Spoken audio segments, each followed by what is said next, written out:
Bonjour à tous, on se retrouve aujourd'hui pour une nouvelle review de Fairy Tail, la quête de 100 ans. Et aujourd'hui, on va aborder le dernier épisode de cette première saison, qui était, ma foi, très intéressant.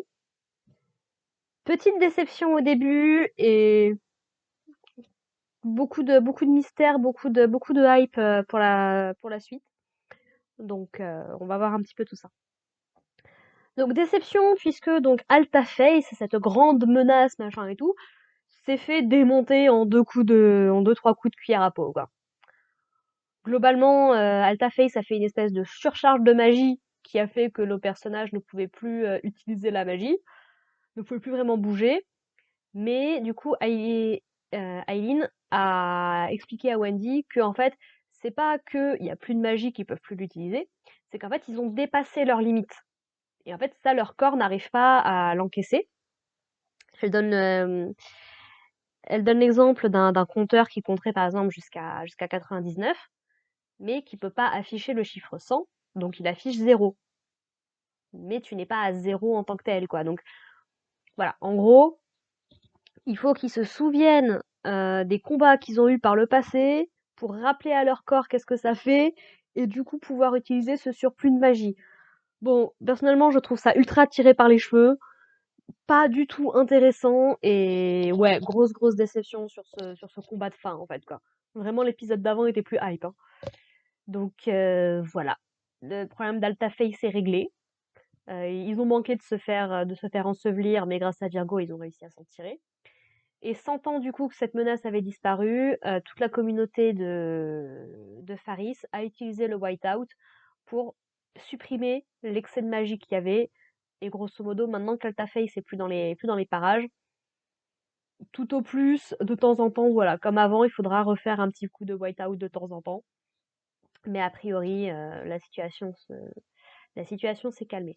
Moi, ma théorie perso que j'avais au début, c'était est-ce qu'ils allaient pas effacer carrément toute la magie de Elentia pour aboutir à une situation un petit peu comme Edolas.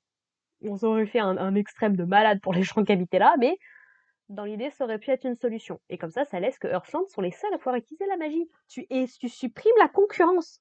Problème réglé. Ça évite de se prendre des animats, de se prendre des mages blancs, de se prendre des trucs. Hein. En vrai, il y a peut-être un coup à jouer là.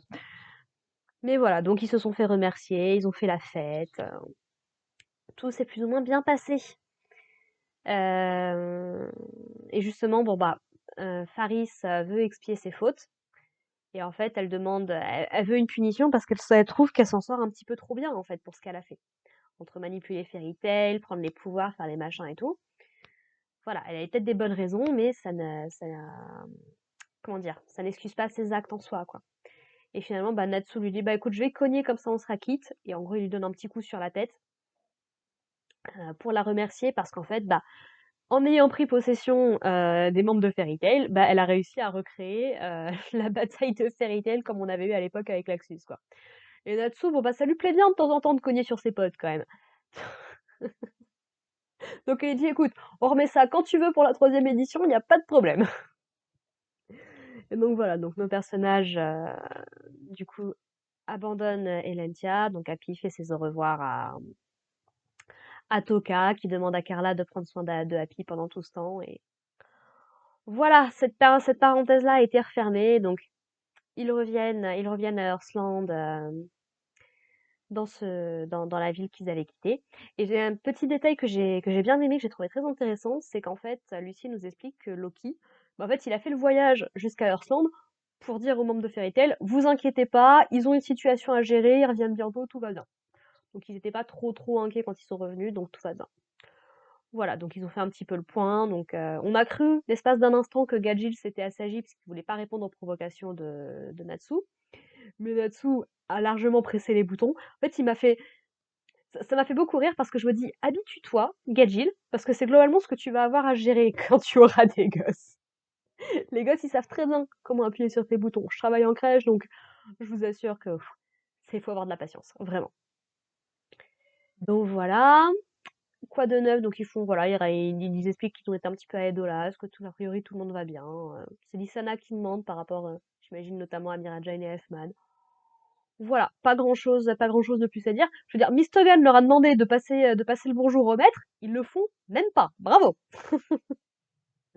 Voilà, puis en plus, il donne quelques nouvelles à Lily, du coup, puisqu'il vient de là-bas à la base, donc voilà, c'était un bon petit moment de retrouvailles. Mais en fait, très vite, ils se disent, bah écoutez, nous on va y aller, hein, on a une quête à aller finir. Et on se sent un petit peu trop à la maison, comme à la maison, donc on risque de plus vouloir partir, quoi. Voilà. Et donc l'épisode se conclut avec notre petit groupe qui décide de retourner voir Elfsaria, donc le vieil homme, le dragon qui leur a donné la quête au tout début de la série, pour lui dire bon bah écoute, on a réglé le cas de Markphobia, on a réglé le cas de Aldron. Bon, Sérénée, on sait pas trop où elle est, mais voilà, est-ce que tu peux nous donner quelques indices?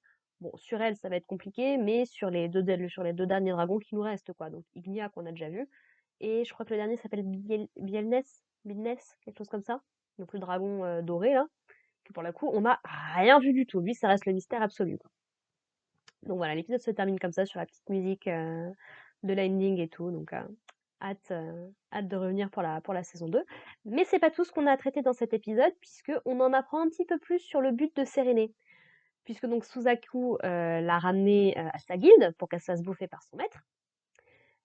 Sérénée a bien la confirmation que c'est le maître, c'est le maître de Diabolos qui a tué son fils, même si c'est Suzaku qui a bouffé sa viande. Et en gros, donc alors qu'elle se retrouve attachée et tout, et que le gars est prêt à la bouffer, bah en fait elle se retransforme en dragon et en fait elle l'écrase d'un coup de patte, quoi. Et c'est vachement violent parce que t'as vraiment la flaque de sang pour t'exprimer qu'il a bien été complètement défoncé, en fait, quoi. Et donc, c'est très bien, une menace en moins, une menace en moins, que je veux que je te dise. Et c'est là que Sérénée va nous expliquer, alors, à prendre avec des pincettes. Est-ce que c'est vraiment son but ou pas pour l'instant? C'est encore trop tôt pour le dire, pour être sûr à 100% que c'est ce qu'elle veut, mais en gros, ce qu'elle nous explique, c'est qu'elle veut devenir la nouvelle maître de la guilde de Diabolos pour utiliser leurs pouvoirs et leurs compétences, puisqu'on nous explique qu'il y a... Alors, c'est pas clair s'il y a 3 personnes en plus de Suzaku qui sont de son niveau, ou est-ce que Suzaku fait partie des 3? C'est pas très clair, mais en gros, il reste des membres dans la guilde de Diabolos, qu'on appelle les Chevaliers Noirs, je crois, qui vont pouvoir lui être d'une grande utilité, puisqu'en fait, elle veut se débarrasser des autres dragons. Ce que Sérénée nous explique, c'est qu'en fait, pour elle, l'ère des dragons a pris fin il y a 400 ans, suite à tous les événements avec Zeref, avec Aknologa, et effectivement, la plupart se sont fait tuer à ce moment-là, et que en gros, pour elle, l'avenir du monde, c'est les humains, et elle a envie de vivre, en fait, plus ou moins comme une humaine, mais en restant la plus puissante du lot, quoi. Voilà.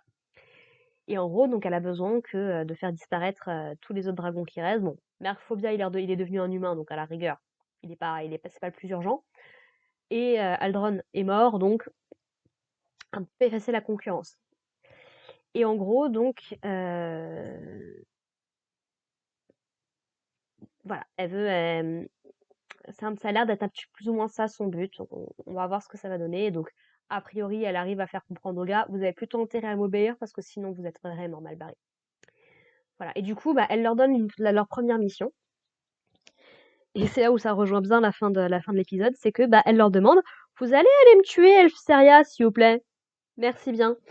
Donc le seul membre et le maître de la guilde de Magia Dragon, en fait, qui, à l'instar de Acnologia, est un humain qui s'est transformé en dragon, tout comme Aileen d'ailleurs. Donc je pense que ça pourrait faire des trucs intéressants si les deux se causent un petit peu, puisque Aileen, du coup, s'est réveillée pendant la quête. Donc, vu que eux vont retourner voir Elfseria, est-ce que potentiellement on pourrait avoir une discussion entre Aileen et Elfseria? Ça pourrait être vachement intéressant. Parce que Agnologia, ça reste quand même la grosse déception de la fin de Fairy Tail, quoi. On va pas se mentir. Vu la hype qu'il y avait à l'époque, c'est criminel qu'il ait été traité comme ça, vraiment. Et voilà, on va dire qu'il a plus ou moins son équivalent dans Eden Zero. C'est un petit peu la même et c'est terrible. C'est vraiment dommage. Donc voilà, la première saison du coup de Fairy Tail, la quête de 100 ans, se conclut là-dessus. Donc, est-ce que je lirai le manga avant que la saison 2 n'arrive? C'est pas impossible, parce que bah, pour l'instant on n'a rien qui a été annoncé, donc c'était quoi? C'était sorti en 2024, je crois, pendant cet été-là. Donc, je suis vraiment pas convaincue qu'on ait quelque chose cette année. Donc, ce sera au moins l'année prochaine à minima, si c'est pas plus. Ça va dépendre, je pense, des scores qu'a fait la quête de 100 ans en termes de 10 maths. Mais si on doit attendre au moins l'année prochaine, voilà, je pense très sincèrement que je vais peut-être, il n'est pas impossible que je reprenne le manga pour voir un petit peu où ça va nous mener. Donc, voilà, à voir comment je m'organise au niveau de mon planning. Si jamais ça vous intéresse que je fasse des petites reviews sur le manga en fonction de mes avancées, n'hésitez pas à me le dire. Moi, ça me dérangerait pas en soi. De toute façon, là, on a pas mal de trucs qui vont arriver sur la chaîne. Il y a Dragon Ball qui est toujours dans les parages. ReZero va bientôt. Je vais rattraper les deux épisodes qui me restent et ça va reprendre début février. Donc, à ce niveau-là, il y a de quoi faire. Ranma va bientôt se terminer sur la chaîne. Donc je vais avoir quelques créneaux qui vont se libérer. J'ai prévu du coup de suivre Hubbleblatt cette saison, qui du coup a commencé là en début janvier, qui est un animé, alors qui est une série, moi dont j'ai souvenir qui était un peu mythique quand j'étais gamine. En tout cas, j'ai le souvenir qu'on me l'ait présenté en même temps que Fullmetal Alchemist. Et voilà, si vous connaissez un petit peu Fullmetal Alchemist, ça reste un animé, un truc de légende. Donc voilà, à voir Hubbleblatt ce que ça vaut. C'est de la dark fantasy, je crois. Et également, ce que j'avais complètement zappé qui sortait, mais il y a Pharmagia qui a débarqué également. C'est en gros, je crois que il me semble que c'est l'adaptation d'un jeu vidéo, je crois, mais dont le chara-design a été fait par Mashima. Donc, on reste dans une certaine continuité, ma foi. Donc, hâte de voir ce que ça peut donner. Et puis voilà, puis j'ai plein d'autres projets pour l'avenir. Donc, si jamais ça vous a intéressé de me suivre là sur Fairy Tail, la quête de 100 ans, que vous me découvriez avec ça ou que vous ayez déjà un petit peu vu sur la chaîne, n'hésitez pas à aller faire un petit tour, à me laisser un commentaire, à me dire ce que vous en avez pensé. Est-ce que vous voulez que je parle du manga potentiellement en attendant la suite et tout. Donc voilà, n'hésitez pas à me faire des petits retours. Sur ce, bah écoutez, moi je vais vous laisser là. Donc on se retrouve sur la chaîne si jamais vous voulez faire un petit tour, voir des trucs qui vous intéressent. Sinon, bah merci de m'avoir écouté jusqu'ici, d'avoir suivi ma découverte, avec des guillemets, de Fairy Tail la quête de 100 ans. Et puis bah voilà, voilà. Portez-vous bien et puis à la prochaine. Allez, bye.